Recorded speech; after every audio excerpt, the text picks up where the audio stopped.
Hey everybody, it's Kneecap here, and in this video I'll be talking about the big news that happened earlier today, and that is Microsoft acquiring Activision Blizzard King.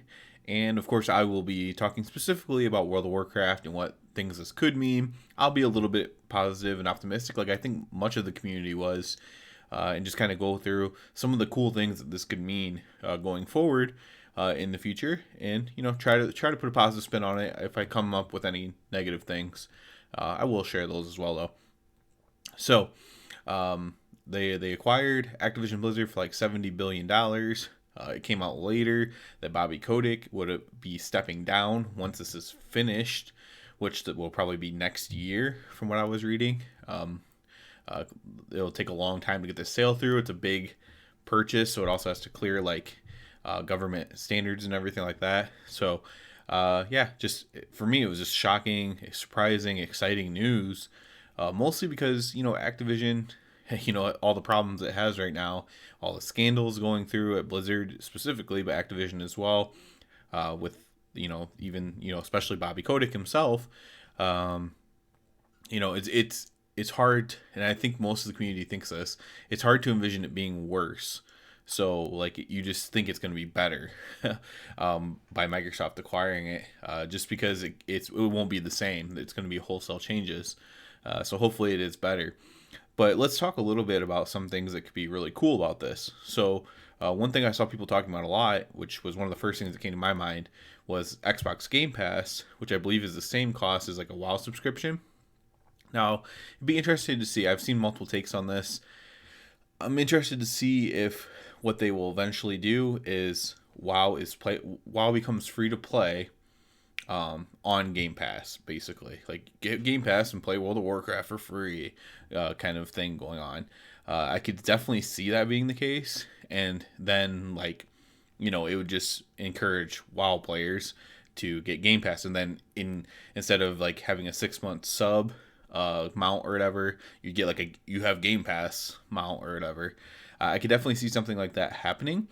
I've also seen people say maybe they'll try to combine them, or maybe they'll just keep them separate completely, as two separate entities. I think all those things are possible, but I think the idea of combining them is actually really cool, or not combining them, but basically having the option to just have Game Pass instead of a WoW subscription. Now, for me personally, and for other people, it'll be the same in different scenarios. Like you might have roommates, or but for me, it's for my kid. My kid does most of his stuff on Xbox, and so I could just, instead of having a WoW subscription, I could have, in this scenario, I could have just Game Pass for him, and then I also get to play WoW on that same subscription. Now it's only $15 a month saved, but it is just kind of cool if that ends up being the case. And I can see a lot of people thinking that that's good bang for your buck, especially if you're already paying for the two things, obviously. And then that's also the reason why they wouldn't do that, because it's like shutting down a source of revenue that they could be getting otherwise. But it's a good way to get people into the game, right? So you see this all the time where you want people to come to the game. So like Final Fantasy, you have free trial, you can do all this stuff with the free trial because they just want people to try the game. They'll try the game, you'll like it. So I could see them being like, hey, you have Game Pass, play some World of Warcraft. You have Game Pass, so you can play World of Warcraft, try it out. And yeah, I think that would be cool if that happens. The next thing that came to my mind, so that was the first thing that came to my mind. Second thing that came to my mind was coming to console. Will WoW come to console finally? They also mentioned mobile. I won't get into that. I've talked about WoW coming to mobile before and how I think they could do that. I believe I actually like Asmongold's take on that one, honestly, about the WoW mobile stuff. But coming to console, I think that would be really neat as well, and that would open up the doors to, again, a whole new audience of gamers. A lot of kids, of course, they do play mobile games, but they also are really heavy on consoles. I know, having my own kid, it's just more difficult for them to desks aren't made for kids. I know, like, some people have like special desks for their kid, and especially if you have like a lot more money, you might have like special stuff just for your kids. But like on a normal desk, it's hard for like a kid to sit at it and reach the mouse and do stuff like that. So they tend to play on the console more, or of course phone and tablet. But on console, you're able to open yourself up to all this new audience.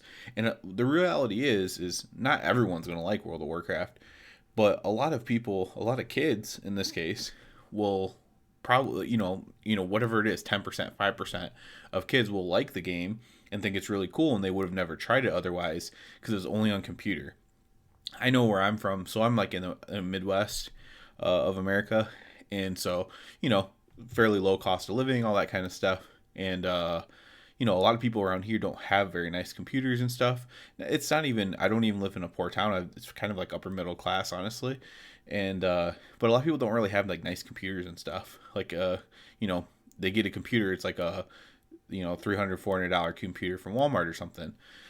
So you don't really have the setup to really play PC games, even though World of Warcraft isn't like heavy on the graphics and stuff like that. You still kind of need more than like that very, very basic computer to play it on. So, I think it just opens up the door to a whole new audience. I think the mobile thing opens up the door as well, which I think is good. I'm not going to go into that too much, but you could have all of a sudden a bunch of like middle-aged women, which there are already middle-aged women who play WoW, of course. I'm not trying to like say that that's not the case, but you'd have like this new audience of people maybe doing pet battles for WoW or something like that, or some game, or getting promoted while they're playing Candy Crush, and just kind of intermixing everything together.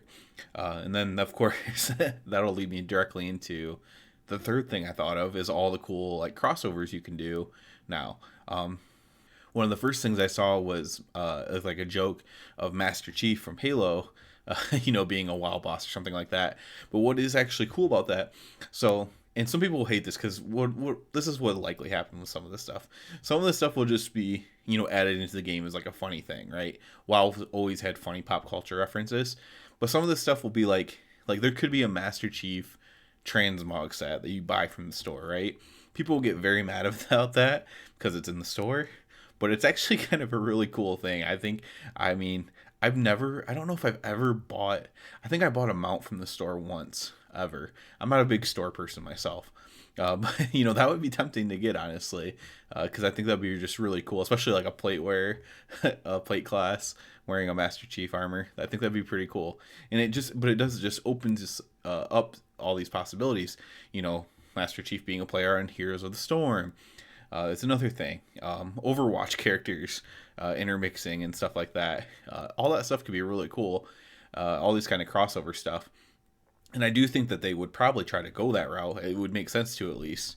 One of the funniest memes I saw was it was like a generic Windows background and it had a bunch of like World of Warcraft boars in it. I think it fits so well with World of Warcraft specifically because it's always had such pop culture references in it, to where it kind of makes sense to just kind of add it to anything.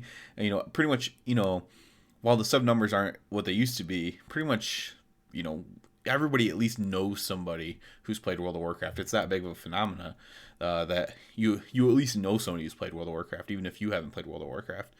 And so you can kind of put it into anything. It's like Saturday Night Live or whatever, or that, I guess that used to be. I don't think that's very popular anymore, but like everybody like at least knew somebody who watched Saturday Night Live, or whatever. Just trying to throw out like old references. That kind of had the same thing. I guess World of Warcraft's an old reference as well, for that matter. But yeah, overall, I'm super excited about all that kind of stuff. All the kind of crossover stuff that they could do. I think that's really neat.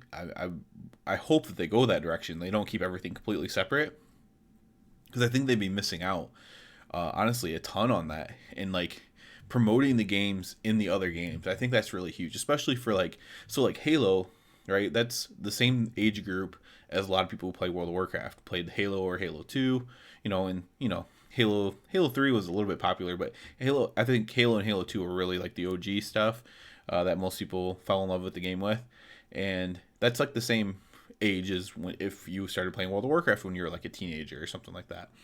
So I think there's a ton of crossover there, so you can promote the other games within the games, right? So you add a Master Chief transmog on World of Warcraft, and then you add a World of Warcraft armor set on Halo, right? Stuff like that. I think that's just really freaking neat. Obviously Blizzard already did that a little bit, trying to do like Heroes of the Storm and Hearthstone and WoW has been the most seamless transition, I believe. Mostly because those are the two successful games. But if Diablo 4 ends up being successful, for example, that'd be another good one to do these things with. Maybe they'll revive StarCraft a little bit as well. That's what I believe, and what gets me hopeful actually about that they might actually do this is on the Xbox Twitch channel. They were actually streaming Blizzard game saying "Welcome to the family" and stuff like that on the Xbox Twitch channel. So I think they're going to try to do a lot of cross promotion. I think that's really smart. I think that's really great. This is also, and this will be the last thing I talk about. So this video is not too long, but the last thing I thought of is just it's going to give more of a possible budget. Now you're only going to get budget for what you're going to pull in or what they think you can pull in. Now, if they, for example, put WoW on console, the number of people playing WoW is going to shoot up because a bunch of kids are going to try it, or a bunch of people who used to play WoW but don't have a computer anymore for whatever reason, or just don't. Whatever, they just have a console. They're a lot more casual. They're like, yeah, I'm gonna play some WoW on my Xbox or whatever. And so I could definitely see that happening. The player numbers shoot up. All of a sudden, they're like, yeah, we'll hire some more devs for this game. Let's make it better for console, but also just better in general as well. And hire more devs, which then can just make a better game in theory. Obviously, I'm being very optimistic about this. It doesn't mean that it's going to go good. They could just be like, actually, World of Warcraft doesn't make enough money for how many devs work on it. So we're actually going to, stop worrying about it so much. And that would be a really bad scenario that could also happen. I think more likely than that, they would kind of, how do I say this? Kind of just move World of Warcraft to like a different studio. So it wouldn't be Blizzard anymore, or Activision Blizzard creating World of Warcraft anymore. And they would move it to a different studio and have all new devs working on it, and maybe eliminate some of the bloat, because, and it's nothing against the people that work there. There's tons of great devs that work on World of Warcraft. I defend them all the time on Twitter or on these videos. There's tons of great devs that work there.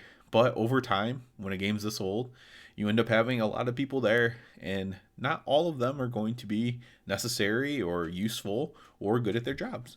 And I think we've seen that a little bit with some of the failed systems, some of the failed story plots, some of the failed everything.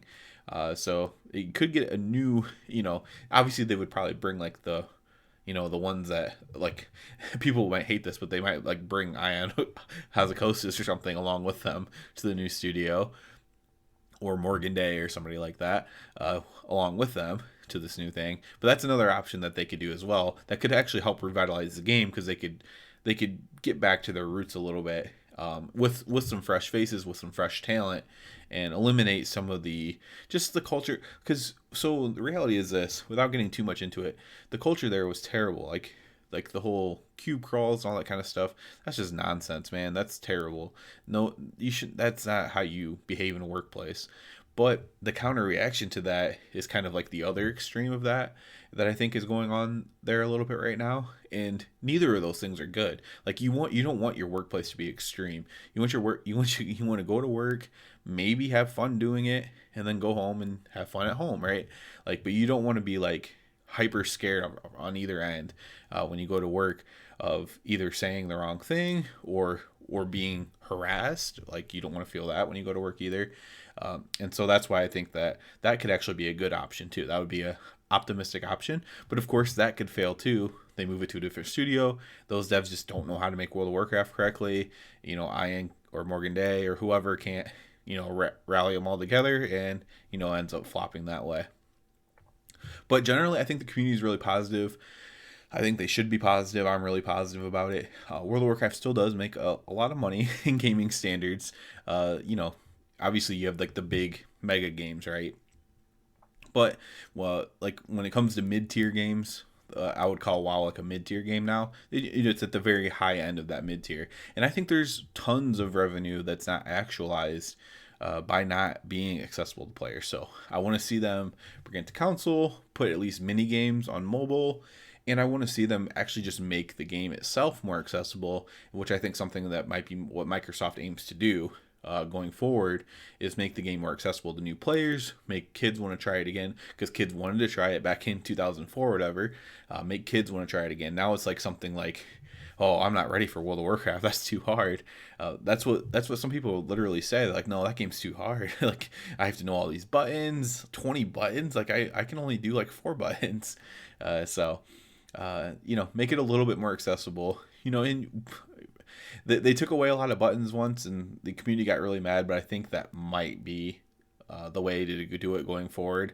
Eliminate a lot of the redundancies and spells. I think that was the correct direction. And then we'll add back a few more stuff for you, and it's pretty bloated again after they did that. So let's remove some buttons, make them all impactful and big, and cool, but not as many. It would be my thing there as far as getting new players in the game, because it's just too much. If you know anybody who doesn't play MMOs or isn't a PC gamer, let's say they only play, first-person shooters or something like that, coming to WoW and having all these buttons to press, just to try out the game, they're not coming down saying, well, I'm going to be good at this game, and they're determined to do it.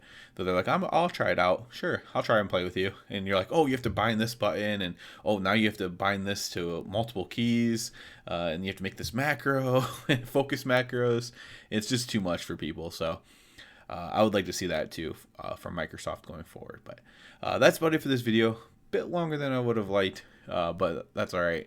Very exciting news going forward, and hopefully we'll have more updates on this in the future. So yeah, that's about it for this one. As always, I do ask you please subscribe to the channel. It helps me out so much.